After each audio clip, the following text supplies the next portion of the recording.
Paul, cette question d'un embargo sur les livraisons d'armes à Israël, est-ce qu'elle sera discutée ?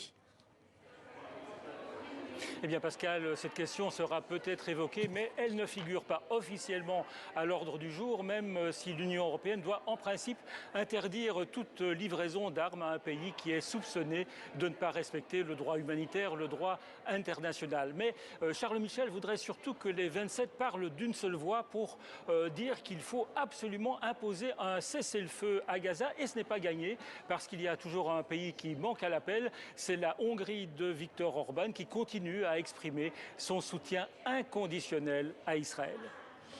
Autre sujet sur la table des 27, l'aide à l'Ukraine. C'est même un sujet qui est à l'ordre du jour en permanence dans les sommets.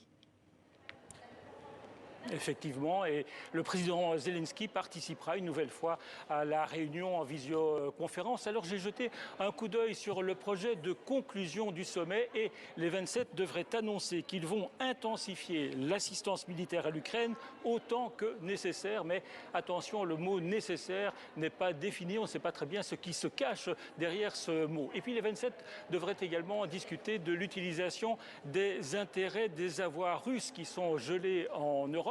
Jusqu'à présent, on parlait de consacrer cet argent à la reconstruction de l'Ukraine. Maintenant, on parle d'utiliser cet argent pour l'armement de l'Ukraine. Mais attention, cette question ne fait pas consensus.